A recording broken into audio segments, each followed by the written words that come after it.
You're 38 years old. You've been putting money away for a while now. Not perfectly, not every single month, but consistently enough that you feel like you're doing the right thing. And then you open your investment app on a Tuesday night, standing in your kitchen after the kids are in bed, and the number on the screen looks almost identical to what it looked like 8 months ago. Maybe it's a little higher. Maybe it's actually lower. And for a second, just a second, you think, what is even the point of this? My name is Robert, and I spend probably too much time thinking about why people quit on compounding, what's actually happening in their brain when they do, and why the math they were promised never seems to match the reality they're living. Because here's the thing, the frustration is real, but the reason for it is almost never what people think it is. There's this invisible line inside the compounding timeline, a stage most people have never been shown. And once you see it, the slow early years stop feeling like a sign you're doing something wrong. They start feeling exactly like what they are, a design feature. It's called the 8-4-3 rule. And if you're someone who wants to understand the real mechanics behind building wealth, instead of just hoping the number eventually gets big enough, make sure to hit that subscribe button and give this video a thumbs up if it ends up changing how you see your timeline. Let's start with the actual problem, because I think it goes deeper than most people are willing to say out loud.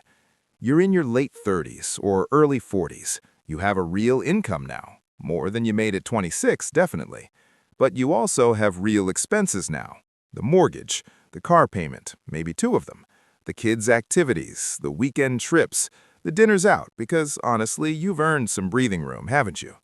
Life got bigger as the money got bigger. And that's not a character flaw. That's just what happens when the culture around you treats lifestyle as the reward for hard work. But here's the uncomfortable part. That drift, that quiet, incremental expansion of your spending to match your earning, that's the thing quietly choking your compounding engine. Not the stock market, not your rate of return, not the fact that you didn't start at 22. The real erosion is happening inside your monthly cash flow. One upgraded subscription, one nicer car, one we deserve this vacation at a time. When you're in this mode, every financial decision is reactive. Something breaks, you fix it. A raise hits your account and somehow it's gone by the third week of the month. You're not building, you're maintaining. And the balance in your investment account just kind of sits there, barely moving while your life speeds up around it. Your brain registers that as failure. It's not, but it feels like it, and that feeling is exactly when people make the worst possible move. They stop. Here's where it gets really interesting, though. The slow movement of that number isn't because compounding is broken. It's because you haven't yet crossed the stage where compounding needs you as much. The 8-4-3 rule describes something most financial content never actually explains. Compounding doesn't feel the same throughout the journey. It feels like three completely different experiences. The first 8 years feel slow, almost insultingly slow. You're doing everything right and the scoreboard barely reacts. Then something shifts. The next 4 years, the growth starts showing up in real chunks, months where the market does more work than your contributions did. And then the final 3, years 13 through 15, that's when the math starts to feel almost unfair in your favor. Same index fund, same contribution habit, completely different physics. Not because anything changed, because your money finally has enough mass to start pulling its own weight. The problem is that almost everyone quits during Chapter 1, not because they're lazy, because nobody told them Chapter 1 is supposed to feel exactly like this. Let me make this concrete, because abstract timelines don't change behavior. Real numbers do. Say you're 39. You've been putting in an average of $400 a month for the last few years, inconsistently but honestly. Total contributions sitting around $18,000. Your balance is maybe $24,000.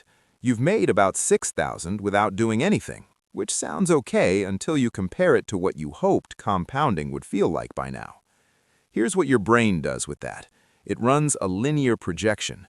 If I made $6,000 in 4 years, I'll make $12,000 in 8 years, $18,000 in 12 years. That math says you'll be 65 before this actually matters. So why bother?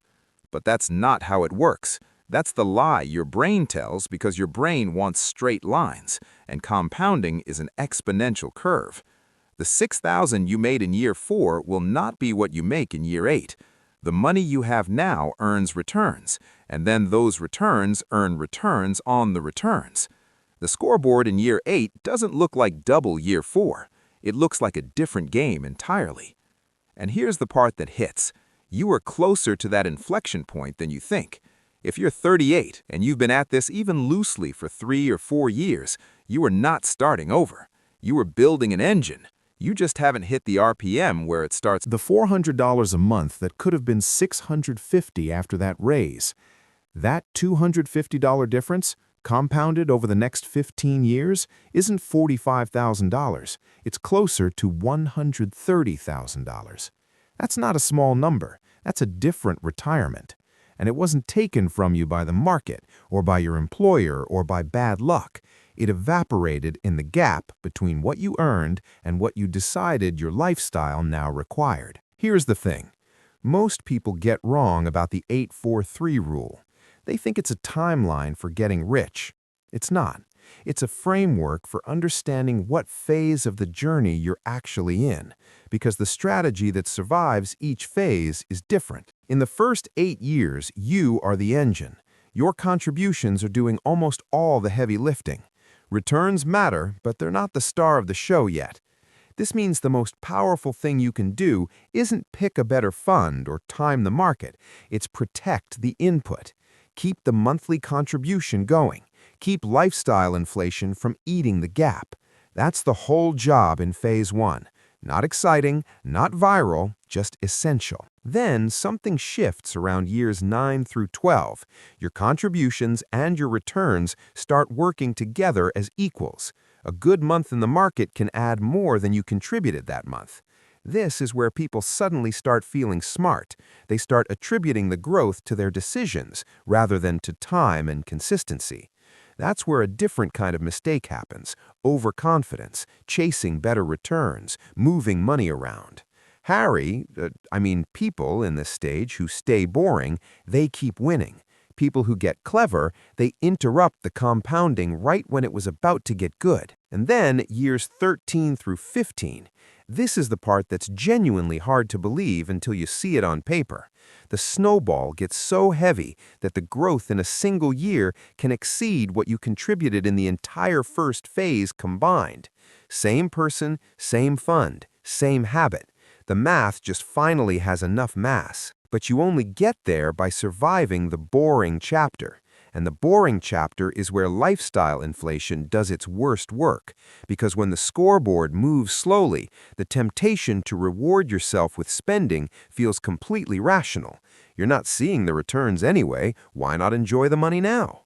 That question, why not enjoy it now, is probably the most expensive sentence in the American financial vocabulary. Because the answer isn't that you shouldn't enjoy your life. It's that there's a difference between enjoying your life and unconsciously expanding it to absorb every dollar you earn. One is a choice, the other is just drift, and drift is invisible while it's happening.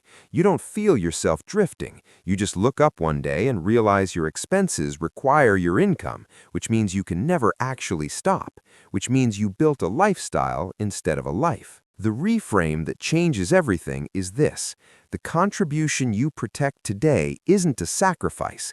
It's a future version of you working on your behalf while you sleep. Every dollar that stays invested instead of upgrading your car or your kitchen or your cable package is a dollar that will eventually stop needing you. That's not deprivation. That's the only real financial freedom available to a person who earns a salary. So here's what this actually looks like in practice. You don't need to overhaul your life. You need to create one rule that captures raises before lifestyle does. Some people call it the 50% rule. When income goes up, 50% goes to investments before the lifestyle budget even sees it. Others just set a hard automatic transfer that increases by a fixed amount every January, whether they feel ready or not. The mechanism matters less than the principle. Income growth has to feed the compounding engine first. The lifestyle gets the remainder, not the other way around. And if you're thinking, okay, but my lifestyle's already set, I can't cut it, I'd ask you to look at it honestly, not with guilt, just with curiosity. Is there $200 a month in there that you wouldn't actually miss if it were invested instead? One less dinner out, one subscription canceled, one weekend that costs $200 less because you chose a different option. Just $200 a month at a 9% average return over 15 years is roughly $83,000. That's not from some massive financial overhaul. That's from one decision repeated. Look, the 843 rule isn't going to make you rich this year. It's not a shortcut, and it's not magic. What it is a map. And having a map when you're in the boring early miles of a long journey is worth more than any individual investment decision you could make. If you're in year 2 or year 5 and the number isn't moving the way you hoped, you're not behind. You're in the phase that's supposed to feel like this, the phase where the engine is being built, not yet where it runs on its own. $500 a month protected from lifestyle inflation, invested